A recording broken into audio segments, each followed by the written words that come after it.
पूर्ण सातारा शहर जणू एखाद्या स्मशानासारखं अगदी शांत दिसत होतं. माणसं तर माणसं, पण रस्त्यावर भटकी कुत्री देखील दिसत नव्हती. शहराच्या बऱ्याचशा भागात दिवे गेलेले दिसत होते, पण काही भागामध्ये अजूनही दिवे शाबूत होते.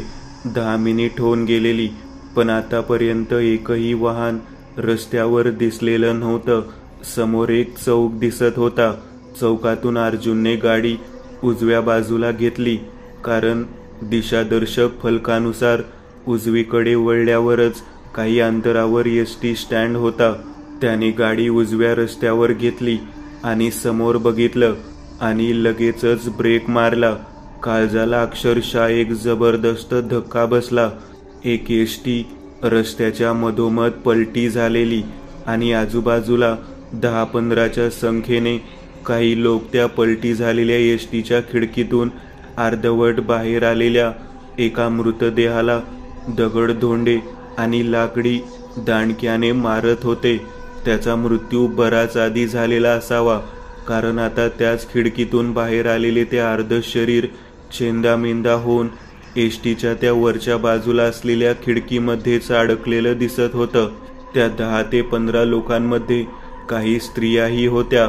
त्या स्त्रियाही अगदी प्रचंड आक्रोश करत त्या मेलेल्या आणि चेंदामेंदा झालेल्या शरीरावर अजूनही दगडधोंड्याने आघात करत होत्या. त्या स्त्रियांमध्ये एक 60-65 वर्षाची म्हातारी दिसत होती. अंगावरचे कपडे वगैरे बघून ती कदाचित भाजी वगैरे विकणारी असावी असं वाटत होतं. एसटीच्या आत कदाचित कोणी फार लोक नव्हते, कारण खिडकीतून बाहेर आलेला तो एकमेव मृतदेह तिथं दिसत होता. अर्जुनने गाडीचे इंजिन लगेचच बंद केलं, कारण त्या आवाजाने कदाचित ते लोक त्यांच्या दिशेला आले असते. स्ट्रीट लाईटच्या प्रकाशात त्याने त्या 15 लोकांवरती नजर टाकली. एसटीचे 1-2 कर्मचारीही त्यात होते. नक्की सुरू काय आहे हे? प्रत्येक माणूस हा जनावरासारखा का होत चाललाय? आणि यात कुठलाही फिक्स पॅटर्न नाहीये की एक अमुक प्रकारचीच माणसं अशी होत चालली आहेत, असं काहीच नाहीये. पोलीस इन्स्पेक्टर, एक साधा मजूर, एक साधा गावात राहणारा मध्यमवर्गीय माणूस, इतकंच काय, पण एसटी चालवणारा एक ड्रायव्हर आणि एक 60 वर्षाची वृद्ध भाजी विकणारी बाई देखील सगळे एकसारखेच एकाच वेळी जनावरांमध्ये रूपांतरित होत चालले आहेत. आणि ही जनावर दुसऱ्या लोकांवर, जे त्यांच्यासारखे नाही झालेत, त्या लोकांवर हल्ला करत आहेत. त्यांचं डोकं अक्षरशः आता सुन्न झालेलं. एसटी स्टँडकडे जाणारा तो एकमेव रस्ता होता आणि रस्त्याच्या मधोमधच एसटी आडवी झाल्याने तो रस्ता पूर्णपणे बंद झालेला. अशातच 60 वर्षाच्या वृद्ध महिलेची नजर आता अर्जुनच्या दिशेला पडली. त्या वृद्ध महिलेने एक भयंकर अशी किंकाळी फोडली आणि हातात असलेला एक दगड अर्जुनच्या गाडीच्या दिशेने भिरकावला. अर्जुन पटकन गाडी स्टार्ट करत रिव्हर्स गिअर टाकत गाडी मागे घेतली. गाडीच्या त्या आवाजाने अचानक त्या सर्व लोकांची नजर त्याच्या गाडीवरती पडली आणि आता कसलाही विचार न करता ते सर्वजण त्याच्या रिव्हर्स जाणाऱ्या गाडीच्या दिशेने धावू लागले.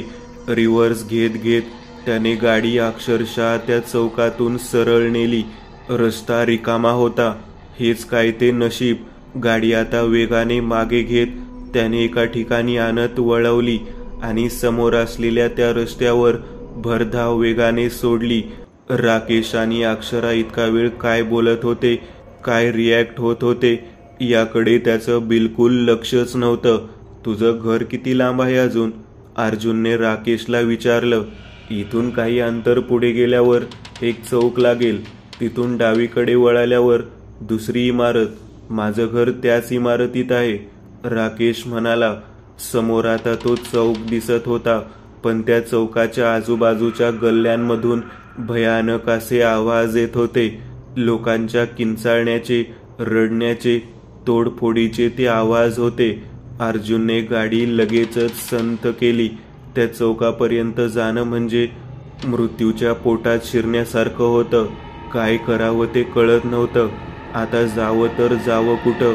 तो गाडीतून अलगद खाली उतरला. काही फूट अंतर निर्मनुष्य रस्ता दिसत असला तरीही पुढे चौकाच्या आसपासच्या गल्ल्यांमधून भयानक किंचाळण्याचे ते आवाज मात्र अर्जुनच्या काळजाचा ठोका चुकवत होते. ते 4-5 पावलं पुढे गेला. हातात गन होती.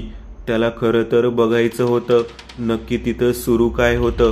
खरं तर त्याला त्या गोष्टीची कल्पना होतीच, पण तरीही तो जरा आणखी पुढे आला. चौकाच्या कोपऱ्यावर असलेल्या एका दुकानाजवळ येत त्याने चौकाच्या डावीकडे हळूच नजर मारली आणि मन सुन्न झालं. 30-40 जणांचा एक घोळका रस्त्यावर पडलेल्या छिन्न विछिन्न प्रेतांच्या वर हातात येईल त्या वस्तू आदळत होत्या. आजूबाजूला असलेल्या गाड्या, दुचाकी इत्यादी गोष्टींची तोडफोड सुरू होती. आजूबाजूला असलेल्या इमारतीवर दगडफेक सुरू होती. त्या इमारतीच्या एका खिडकीत उभा एक व्यक्तीही किंचाळत होता. अगदी त्याच घोळक्यातील लोकांसारखा तो ते करता करता स्वतःचं डोकं बाजूच्या भिंतीवर आदळत होता. त्याचं डोकं फुटून रक्त वाहत होतं, पण त्याला जणू कसली शुद्ध नव्हती. अचानक आकाशात ढग गडगडले. तो किंचाळणारा घोळका अचानक शांत झाला. जणू त्या ढगांच्या गडगडाटामध्ये कोणता तरी सिम्बॉलिक संदेश त्यांना मिळाला होता. वीज चमकली आणि एकाएकी दुकानाच्या आडून डोकावणाऱ्या अर्जुनवर सगळ्या लोकांच्या नजरा एकाएकी फिरल्या. पण तो तर अगदी कोपऱ्यात लपलेला. कसं समजलं त्या सर्वांना की तो तिथं आहे? अर्जुन त्वरित तिथून गाडीकडे धावला. ते 30-35 जण, ज्यात बऱ्याच स्त्रियाही होत्या, सर्वजण त्याच्या दिशेला किंचाळत धावू लागले. अर्जुन गाडीत बसला. दार बंद करत त्याने गाडीचा रिव्हर्स गिअर टाकला. गाडी काही फूट मागे घेत असताना समोरून मृत्यू त्याच्या दिशेला त्या घोळक्याच्या रूपात येताना त्याला दिसत होता.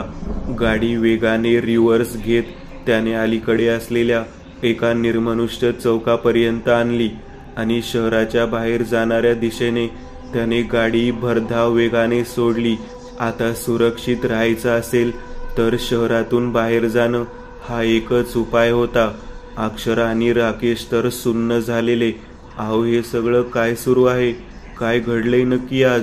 अक्षरा रडकुंडीला आलेली. ठाऊक नाही, पण जे घडतंय ते एकाएकी घडलंय. असं वाटतंय जणू ईश्वरी सत्ता कोणत्या तरी अशुभाच्या हातात गेली आहे. निसर्गाचा ताबा आता निसर्गाच्याही हातात राहिलेला नाही. अर्जुन म्हणाला, अपॅक्लिस जजमेंट डे, असंच काहीसं. राकेश म्हणाला, आपण आता इथून बाहेर जातोय. शहरात जाणं धोक्याचं आहे आणि हे इथलंच नाही, पण सगळीकडेही असंच घडतंय याची मला खात्री आहे. अर्जुन म्हणाला. सातारा शहर मागे सोडून ते आता हायवेकडे जाता गावाखेड्याकडे जाणाऱ्या रस्त्याला लागले होते.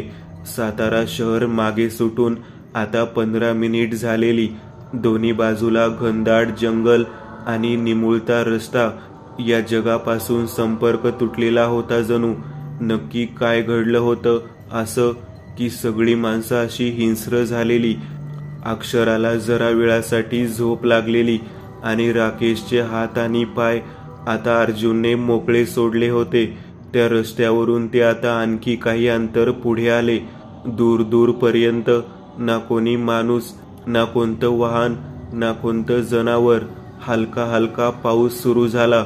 आपण नक्की कुठं जात आहोत? तुला काही लक्षात येतंय का? तू तर साताराचाच आहेस ना? तुला तर हा परिसर परिचयाचा असेल. अर्जुनने विचारलं. आपण आता कोल्हापूरकडे जाणाऱ्या मार्गावर आहोत. हा रस्ता हायवे पासून अगदी समांतर आहे, पण हा रस्ता हायवे पासून समांतर असला तरी खूप आतल्या बाजूला आहे. त्यामुळे कदाचित तिथे आपल्याला तेवढा धोका नाही. पण सर, आपण आता करायचं काय नक्की? मला माझ्या घरच्यांची खूप काळजी वाटत आहे. काय झालं असेल नक्की त्यांचं? ते सुखरूप असतील तरी का? राकेश म्हणाला. हे बघ, तुझी काळजी मी समजू शकतो, पण आताच्या घडीला तुला स्वतःला सुरक्षित ठेवणे जास्त गरजेचं आहे. आणि विश्वास ठेव, ते सगळे सुरक्षित असतील. अर्जुन म्हणाला. गाडी आता आणखी काही वेळ त्या निर्मनुष्य रस्त्याने पुढे आली. रस्ता अगदी निमुळता होता. आजूबाजूला असलेली झाडांची दाटी आता वाढली होती. अशातच दूरवर काही अंतरावर रस्त्याच्या उजव्या बाजूला लाईट सुरू असल्याचं दिसतं. अर्जुनने गाडीचा वेग जरासा वाढवला.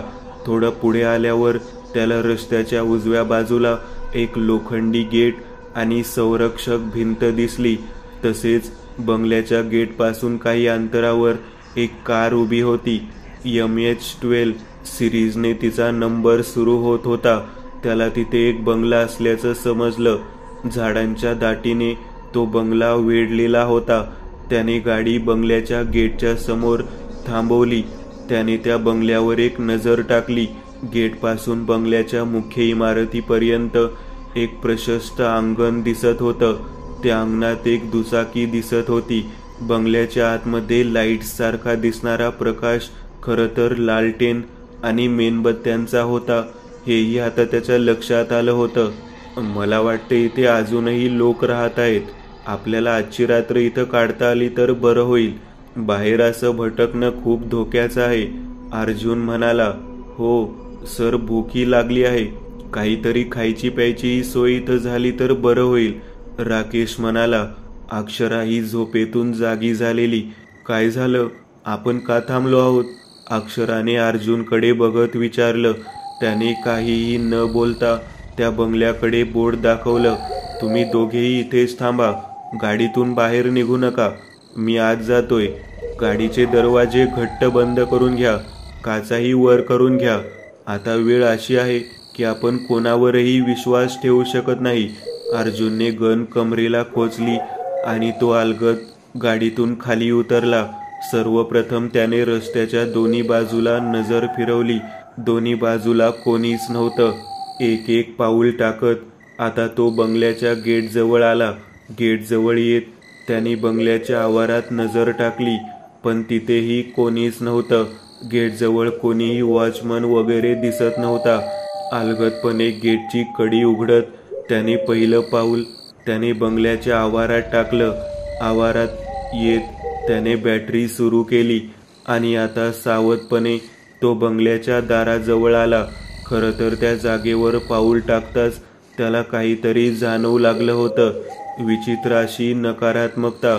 ओ, कोण हवंय तुम्हाला? कोण आहात तुम्ही? अचानक एका बाईचा आवाज त्याच्या कानावर पडला.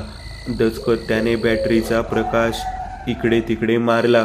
बंगल्याच्या डाव्या बाजूने बंगल्याच्या मागच्या बाजूला जाण्यासाठी असणाऱ्या वाटेवर एक म्हातारी उभी होती. तिला त्यावेळी बघून अर्जुनच्या काळजाचा ठोका चुकला होता. दिसायला अतिशय विचित्र अशी ती बाई होती. काळा रंग, अंगावर एक पाचवारी साडी आणि हातात प्लास्टिकच्या 2 बांगड्या, अर्धवट पिकलेले केस मागे बांधलेले, डोळ्यावर एक जाड भिंगाचा चष्मा. अहो, नुसते बघताय काय? कोण हवंय तुम्हाला? आणि न विचारता आतमध्ये कसे आलात? तिने विचारलं. अहो, रस्ता चुकलोय आम्ही आणि घाबरू नका. मी स्वतः पोलीस अधिकारी आहे. हे बघा माझं आय कार्ड. अर्जुनने खिशातलं आय कार्ड दाखवलं. ती आता तिथून चालत अर्जुनच्या जवळ आली. तिने त्याच्या हातातलं ते ID कार्ड घेतलं आणि बघितलं. पण यावेळी या रस्त्याला तुम्ही काय करत होतात? तिने विचारलं. हो मॅडम, तुम्हाला काय सांगू, खूप मुश्किलीने आमचा जीव वाचलाय. माझ्याबरोबर अजून 2 जण आहेत. त्यात एक गर्भवती स्त्री देखील आहे. या बंगल्याच्या मालकीन तुम्हीच आहात का? अर्जुनने विचारलं. हो, मी, माझे मिस्टर आणि आमची मुलगी. आम्ही तिघे राहतो इथं. ते साताऱ्याचे रिटायर्ड मॅजिस्ट्रेट आहेत. ती म्हणाली. आजची रात्र आम्हाला इथे थांबता आलं असतं तर खूप उपकार झाले असते. सकाळ होताच आम्ही इथून निघून जाऊ. अर्जुन म्हणाला. मला माझ्या मिस्टरांना विचारावं लागेल, पण तुम्हीही पोलीस खात्यातच आहात, त्यामुळे ते नकार देणार नाहीत याची मला खात्री आहे. चला. हे बोलताना तिच्या चेहऱ्यावर अचानक एक हास्य उमटलं होतं. ती आणि तो आता दरवाजाच्या जवळ आले. तिने दरवाजाची कडी ठोठावली, पण आतून कोणताच प्रतिसाद मिळाला नाही. तिने परत 1-2 वेळा कडी ठोठावली. विश्वास, अहो मी आहे, सुशीला, दार उघडा, तिने आवाज दिला आणि लगेचच आतून कडी उघडल्याचा आवाज आला. दार उघडून एक वृद्ध व्यक्ती समोर उभा होता. अंगावर एक बनियान आणि पायजमा, डोळ्याला जाड भिंगाचा चष्मा, विरळ केस, पिकलेली दाढी. कोण आहे हा? त्याने त्या वृद्ध स्त्रीला विचारलं. अरे वाट चुकलेत, पोलीस आहेत. सोबत एक गर्भवती स्त्री पण आहे आणि एक माणूस रात्रीसाठी स्टे करायचं म्हणत आहेत, तिने सांगितलं. पोलीस आहात का? कुठे आहे तुमचा पोस्टिंग आणि तुमचं नाव काय? त्या माणसाने अर्जुनला विचारलं. माझं नाव अर्जुन, मी पुण्याला असतो, इन्स्पेक्टर आहे मी. हे घ्या माझं आय कार्ड बघा, अर्जुन म्हणाला. त्या माणसाने अर्जुनचं आय कार्ड हातात घेतलं, बघितलं आणि त्याने त्याला परत दिलं. इतका वेळ त्याचा गंभीर असा चेहरा, आता अचानक त्या चेहऱ्यावर एक स्मित हास्य उमटलं. तुमच्यासोबत जे कोणी आहेत त्यांना घेऊन या, तुम्ही राहू शकता आज रात्री इथे. सुशीला, यांना बाजूच्या रूम्स दाखव आणि नर्सूला सांग यांच्या जेवणाची सोय करायला. नर्सूला? तिने विचारलं. अरे हो, तो तर गावाला गेला नाही का? बरं तूच कर मग, तो म्हणाला. आणि रितू काय करतीये? रितू आहे तिच्या खोलीत, तू यांना सेटल कर आधी, तो असं म्हणून जिन्याकडे निघून गेला. तुमच्यासोबत जे लोक आहेत त्यांना घेऊन या, म्हातारी अर्जुनला म्हणाली. अर्जुन परत एकदा बाहेर आला आणि त्याने गाडीचं दार उघडलं. चला, आजची सोय झाली आहे, अर्जुन म्हणाला. अक्षरा आणि राकेश आता गाडीतून उतरले आणि आता तिघेही चालत घराच्या अंगणातून आत आले. घरात लाईट नव्हते, पण जागोजागी रॉकेलचे दिवे लावलेले दिसत होते. त्याचाच काय तो प्रकाश होता.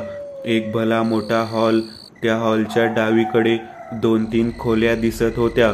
उजवीकडे किचन होतं आणि किचनला लागूनच मधोमध एक डायनिंग टेबल ठेवलेलं होतं. कोपऱ्यात जिना दिसत होता, जो वरच्या मजल्याकडे जात होता. म्हातारी किचनमध्ये होती. ती किचनमधून पाण्याचा जग आणि ग्लास घेऊन बाहेर आली. हे घ्या पाणी, त्या बाजूला ज्या रूम्स दिसत आहेत ते तुम्ही वापरू शकता. मी तुमच्यासाठी जेवण वगैरे घेऊन येते. तुम्हाला फ्रेश वगैरे व्हायचं असेल तर तुम्ही होऊ शकता. बराच वेळ तहान लागली होती. अक्षराने पाणी प्यायला. राकेशलाही जरा आता थोडं हायसं वाटत होतं. अर्जुनला मात्र कोणास ठाऊक या घरात विचित्र अशी वाईब जाणवत होती. अक्षरा आता त्या 3 मधल्या एका खोलीत शिरली. फ्रेश वगैरे होऊन ती बाहेर आली. राकेश आणि अर्जुन मात्र त्या खोलीच्या हॉलमध्ये असलेल्या सोफ्यावर बसून होते. बंगल्याच्या खोलीच्या भिंतीवर असलेले फोटो अर्जुन न्याहाळत होता. हा माणूस खराखुरा मॅजिस्ट्रेट होता हे त्या फोटोकडे बघून दिसत होतं. त्याने फोटोज, त्याच्या डिग्री आणि त्याला मिळालेले पुरस्कार व सन्मान याची स्मृतिचिन्हे तिथं शोकेसमध्ये आणि भिंतीवर दिसत होती. वातावरणात अगदी शांत झालं होतं. आकाशात गडगडणारे ढग आणि चमकणाऱ्या विजांनी काही वेळासाठी विश्रांती घेतली होती. हवेत गारवा जरा वाढला होता. मंद मंद हवेच्या झुळका खिडकीतून आत येत होत्या, पण त्या हवेच्या प्रत्येक झुळकेचं तसं आत येणं सुखावह वाटत नव्हतं का कोणास ठाऊक, पण मनात कसली तरी अनाहूत अशी धाकधूक लागलेली होती. अक्षरा रूममधून बाहेर आली. राकेश आणि अर्जुन सोफ्यावर बसून होते. अर्जुन तर प्रत्येक क्षणी जणू सतर्क होता. किचनमधून भांड्यांचे हलके हलके आवाज येत होते. अक्षरा आता समोरच्या सोफ्यावर येऊन बसली. मला वाटलं नव्हतं आपल्याला या अशा भयंकर रात्रीमध्ये कोणी आसरा देईल. मला आता लवकरात लवकर घरी जायचंय. दुसरं माझ्या डोक्यात आता काहीच नाहीये, अक्षरा म्हणाली. अर्जुनने तिच्या या बोलण्याचं कोणतंही उत्तर दिलं नाही, कारण आता त्याला देखील शाश्वती नव्हती की तो गोव्यापर्यंत सही सलामत पोहोचेल. खिशातून मोबाईल काढत त्याने मोबाईलच्या स्क्रीनकडे बघितलं. स्क्रीन पूर्णपणे जणू फाटल्यासारखी दिसत होती. मोबाईलचा डिस्प्ले फुटल्यावर जसं दिसतं तसं त्याच्या मोबाईलची अवस्था झालेली. किचनमधून ती वयस्कर स्त्री आता बाहेर आली. तिच्या हातात 3 ताट आणि काही वाट्या होत्या. अर्जुन, राकेश आणि अक्षरा तिघेही तिला बघून उभे राहिले. या बसा, ती ताट आणि वाट्या घेऊन डायनिंग टेबल जवळ आली. तिने ताट आणि वाट्या मांडली. काकू, मी तुम्हाला मदत करते, अक्षरा म्हणाली. अगं राहू दे, एवढं काय, तू बस. म्हातारी आत गेली आणि काही मिनिटातच जेवण घेऊन आली. तिने तिघांना जेवण वाढलं. राकेशने जेवायला सुरुवात केली आणि अक्षरानेही. अर्जुनने पहिला घास उचलून तोंडाशी नेला आणि अचानक त्या खोलीच्या कोपऱ्यात असलेला लँडलाईन फोन खणखणला. इतका वेळ त्या अंधाऱ्या कोपऱ्यातला तो फोन त्याला दिसलाच नव्हता. म्हातारी उठली आणि घाईघाई त्या फोन जवळ आली आणि तिने रिसिव्हर उचलून बाजूला ठेवला. अर्जुनला जरा विचित्र वाटलं की लँडलाईन पण वाजला, पण म्हातारीने फोन कोणाचा आहे न बघताच रिसिव्हर काढून बाजूला ठेवला. अचानक त्याला आठवलं की त्याच्या मित्राला, अक्षयला त्याला फोन करायचा होता. तो उठला. अहो, जेवण तर करून घ्या. म्हातारी अगदी घाईघाईने डायनिंग टेबल जवळ आली. फोन सुरू आहे तुमच्या घरातला. मला वाटले या घरात लँडलाईन फोनच नाहीये. मला एक खूप अर्जंट कॉल करायचा आहे. मी जेवून घेईन, पण आधी मला कॉल करणं गरजेचं आहे. तो पटकन त्या लँडलाईन फोनच्या जवळ आला. म्हातारी ही अगदी लगबगीने त्याच्या बाजूला आली. त्याने रिसिव्हर उचलला आणि तिने त्याचा हात धरला. जेवणाच्या वाढलेल्या ताटावरून असं उठून जाऊ नये. तुम्ही आधी जेवण करून घ्या. तिच्या आवाजात एक विचित्र असा विक्षिप्तपणा आता अर्जुनला जाणवला होता. अहो, 1 मिनिटाचं काम आहे. मला फोन करणं गरजेचं आहे. त्याने स्वतःचा हात सोडवला. फोनचा रिसिव्हर उचलून नंबर डायल करायच्या वेळी त्याच्या लक्षात आलं की अक्षयचा नंबर त्याला पाठच नव्हता. अक्षयचा नंबर त्याच्या मोबाईलमध्ये होता, पण मोबाईलचा डिस्प्ले पूर्णपणे खराब झालेला होता. त्याने आता त्याला लक्षात असलेला म्हणजे त्याच्या पोलीस चौकीचा नंबर लावला, पण तो फोन लागतच नव्हता. एकतर कोणाचे नंबर लक्षात नाही. मोबाईल आल्यापासून माणसं लोकांचे नंबर लक्षात ठेवूनच विसरून गेली. वैतागत त्याने फोनचा रिसिव्हर खाली ठेवला आणि डायनिंग टेबलच्या इथून धाडकन काहीतरी कोसळल्याचा आवाज आला. दचकून त्याने त्या दिशेला बघितलं. राकेश खुर्चीवरून खाली पडला होता. अर्जुन धावत त्या डायनिंग टेबल जवळ आला. राकेश, ए राकेश, काय झालं एकदम याला? अर्जुन म्हणाला. थांबा 1 मिनिट, मला बघू दे, मी डॉक्टर आहे, ती म्हातारी जवळ येत म्हणाली. तिने त्याची नब्ज चेक केली. डोळ्याची झापड वर करत बघितली. काही नाही. एकदम घाईघाईने त्याने हे सगळं खाल्लं. ब्लड शुगर एकदम स्पाइक झाली, त्यामुळे चक्कर आली आहे. त्याला आतल्या रूममध्ये घेऊन जा, ती अर्जुनला म्हणाली. अर्जुन राकेशला घेऊन बाजूच्या खोलीत गेला. अगं, तू काही खाल्लं नाहीस? म्हातारीने अक्षराचं ताट बघत विचारलं. तिने काहीच खाल्लं नव्हतं. फक्त एक घास हातात घेऊन ती चिवडत शून्यात नजर लावून बसलेली. इच्छाच नाही होत आहे. अगं, खाऊन घे. नको. अगं, खा ना. नको, खा म्हणते ना. म्हातारी एकदम खेकसली. अक्षरा घाबरली. तिचं ते एकदम चिडलेलं रूप बघून म्हातारीने डोळे वटारले होते. दात ओठ खात ती अक्षराकडे बघत होती. तिकडून अर्जुन आला आणि म्हातारी एकदम नॉर्मल झाली. अहो, तुम्ही जेवण करून घ्या, म्हातारी अर्जुनला म्हणाली. नाही, नको, मी नंतर खाईन. तसंही मगाशी चिप्स वगैरे खाल्ले आहेत. राहू दे ते ताट इथंच, मी थोड्या वेळाने खातो. अक्षरा, तूही जा तुझ्या खोलीत, आराम कर, अर्जुन म्हणाला. बरं, हरकत नाही, पण जेवण करा नंतर. काही लागलं तर आवाज द्या. मी समोरच्या खोलीत आहे, असं म्हणून म्हातारी निघून गेली. अर्जुनही अक्षराला घेऊन आता तिच्या खोलीशी आला. खोलीचं दार उघडून दिलं. एक सांगू, मला एकटीला भीती वाटत आहे. मी तुम्हा दोघांच्या खोलीतच झोपले तर हवं तर मी जमिनीवर झोपते, ती म्हणाली. ठीक आहे, अर्जुन म्हणाला. आता तिघेही एकाच रूममध्ये होते. खोली तशी प्रशस्त होती.